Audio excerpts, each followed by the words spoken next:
Hi guys, it's Arsh Ellahi, and today I've got a bit of a special video for you, hopefully something that you're going to take some real value from. I want to introduce you to a good friend of mine, Sarb Rana.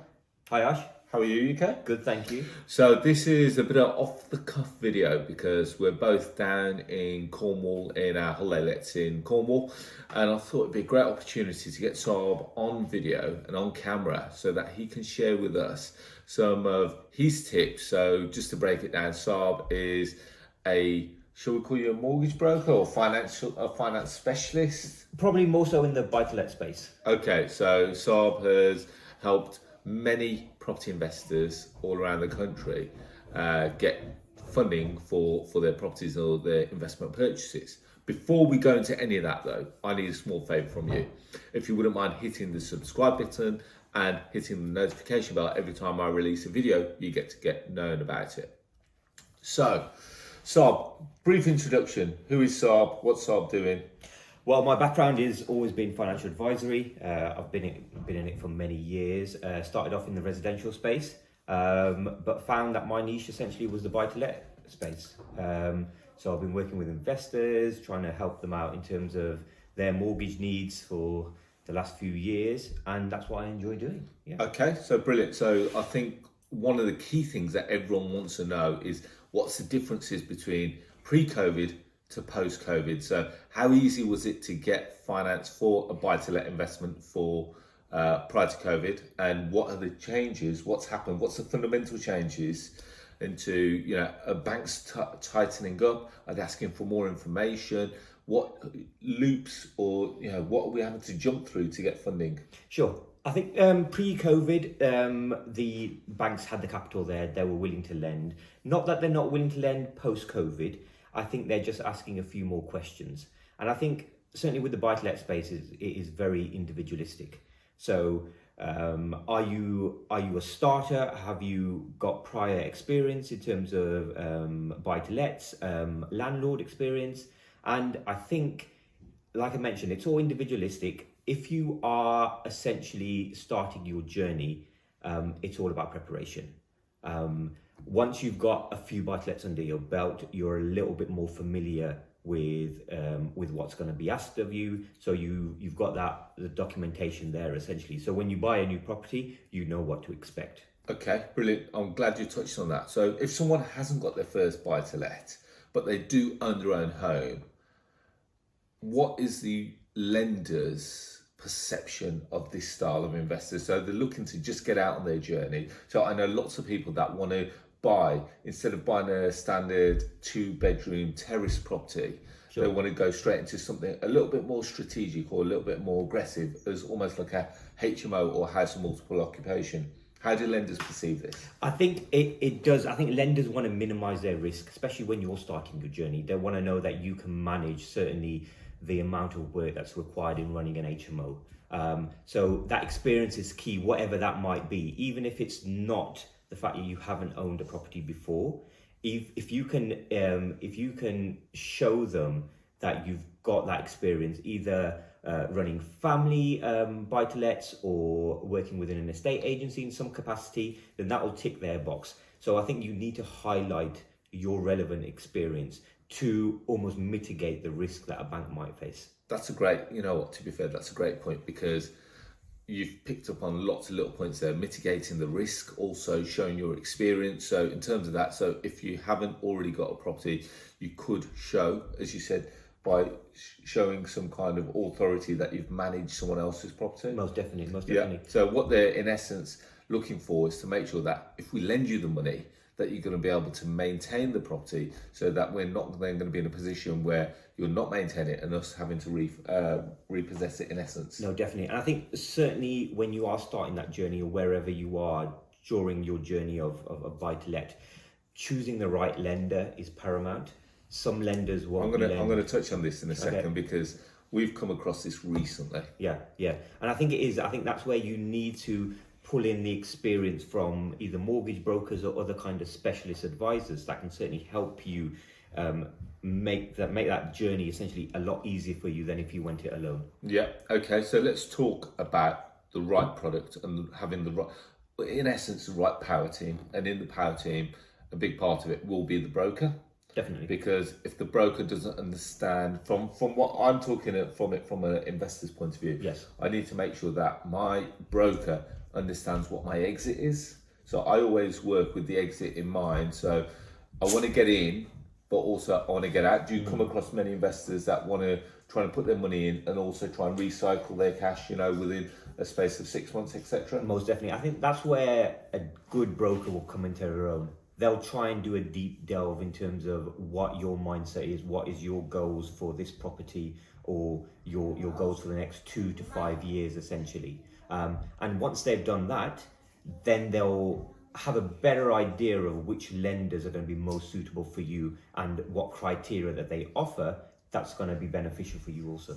I know this is quite a generic question, but which are the more aggressive lenders out there at the moment as we speak? I think post-COVID, a lot of changes are happening almost in real time. I think you've noticed that certainly with the Bank of England now mentioning that there might be interest rate rises on the horizon, you see a lot of banks either tweaking their criteria or increasing their rates. So I think a good bank today may not necessarily be a good bank for you tomorrow. Yeah. So it's just going with the times and making sure that you're plugged into the advice that your broker gives you. Okay, brilliant. And then in terms of an investor's point of view, what should they have prepared? So I'm now hopefully trying to make your life easier. So for me, when I go to my broker, I'm almost got like a spreadsheet of here's all my properties, here's when I purchased them, here's how much I paid for them, here's how much I've got mortgage outstanding, here's almost like, is it fixed, is it variable? So I've got pretty much almost like a mini pro forma that I send to the broker so that when they're putting the application in, instead of them having to ask the questions, I've already preempted the answers. Yeah. I think that probably does 2 points. First of all, from a broker's perspective, we think this guy's serious now because everything's in a neat little file where we can extract the information that we require. I think if you come have that conversation with a broker and you're not prepared at all, then that almost doesn't set alarm bells ringing, but you've got to get them into that mindset that if you're serious about this industry, you've got to start dotting the I's and crossing the T's.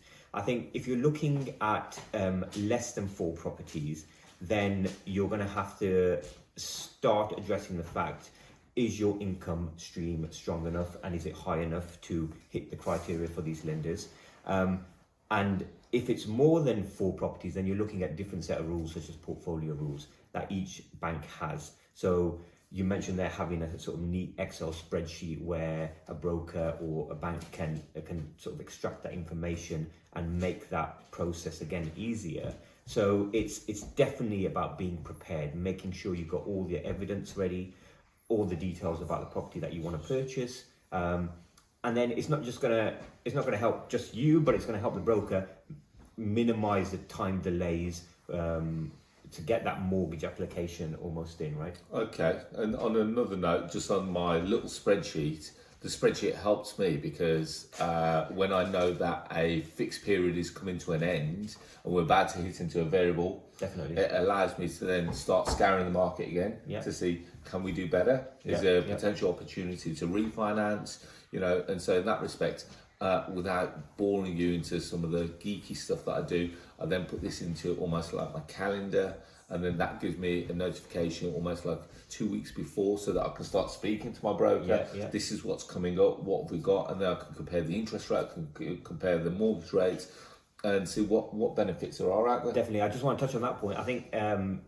I would ideally say approach your broker probably about 3 months before the end of that date. Okay.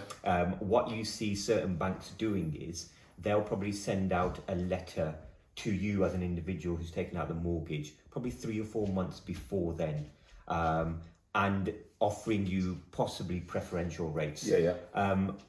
Don't necessarily go with the first option. Make sure you Some people always go with the first option just purely because of ease. Yeah, So yeah. they're not having to go through the application process, the Definitely. valuation process. Definitely. And I've fallen into that trap. Don't mind saying. Yeah, I've fallen into that trap where Shawbrook have wrote to me and says, "You come to the end of your fixed term. Yeah. Would you like to fix it for a further period? We can do this, that, and the other." And I look at it and thought, well, actually, it's a couple more pounds extra, but without the hassle. Without the hassle, definitely. And I think you're not able to compare what's out in the market. You might be paying a couple of more pounds there for your mortgage, but there might be a lender out there who's willing to save you 30, 40, 50 pound a month possibly. Yeah, absolutely. You know? So that might not always be the case. And that's a tip for not only mortgages, we could be talking about insurance. Definitely. Insurance a big thing. Again, also banks, who you've got your current account with, savings account. So these are tips that you can take into all different aspects of your business. Definitely. So from if someone's starting out and they're an investor and they want to try and purchase their first, just give us 3 almost like golden tips as to what they should be doing or what they should be preparing, so that when they come to you, it's almost like boom, boom, boom, let's get the deal done. I think the first one would definitely be get your finances in order. Because if you're starting out, a bank is almost always going to delve a little bit deeper into your personal finances. So make sure you don't have any CCJs. Make sure the last 3 or 4 months you almost constrain your spending a little bit more, so you're not in overdraft every month in your bank account. Second thing I would say is do your research. So the property you're purchasing, check the area out, check the possible rental that's going to be coming in from there. And the third thing I think is, again, just be thorough in your research aspect. So make sure you know at that time what the current climate is, not just economically, but in terms of what banks might be asking. You know, no one foresaw COVID, yet if you had that in mind when you were possibly doing an application there, it makes your life and your broker's life a lot easier. Yeah. And then I think I should add in the 4th thing. Just get your credit report ready. Yeah. Get your credit report ready so you can go to places like, I don't know, there's loads out there now. You've got Credit Expert, you've got Experian, etc. It's always worth having something like that, because I think you guys are quite reliant on just having a quick look at that. Yeah. And what we do find is that some clients aren't always forthcoming. So you've got to be. We were talking about this last night. If you've got more than one bank, and you're thinking, oh, I don't want to tell them about that bank, it will come out in the wash.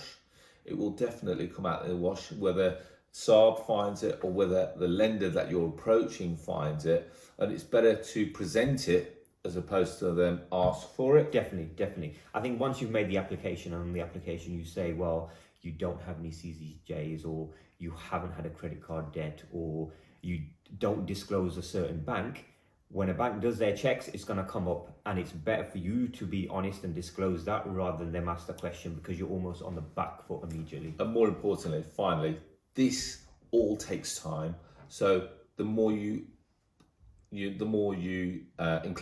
disclose from the start, the less time it will take in the application process. The less time it will take, the quicker the application will go through, the quicker the transaction will go through. If Sarb is constantly having to come back to you and ask for bits of information, and it's taking you 24 to 48 hours to respond to that, again, this is all delays, because every time that Sarb then has to put this into the lender, they then have a 3 to 5 day turnaround time. Most definitely. And again, this is just a further delay. And if you're trying to push something through, especially if you're buying something, let's say for argument's sake, in an auction and you need bridging, you've only got 28 days to complete, and if you don't hit that 28 days, you've potentially lost your property. Most definitely. I think certainly what we're seeing now in the mortgage space is there's considerable delay. You know, before you get turned around a mortgage offer within 4 to 6 weeks. Yeah. Now it's taking probably 8 to 10 weeks. You know, just because of the backlog of what COVID's created. So be prepared and get everything in earlier rather than what you would have.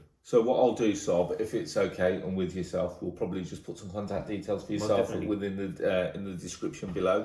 Have a quick read of that. If you want to reach out to Sarb, you need some advice, etc. Sarb's advice is paid for. Don't mind saying that. So you know he'll probably give you initial bit of time where you can have a quick chat. But if you need some further in depth he'll probably need you to pay for that service. But either way, you can see the value that he's offered on this video alone. So that should allow you to get your ducks in a row.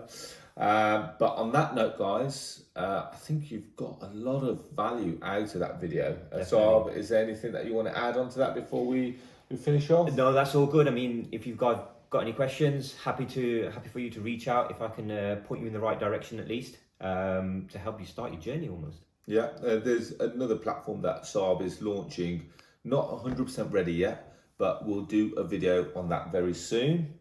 But on just to finish off, guys, if you like free content like this, please feel free, go and check out my podcast. It's called The Property Rebel.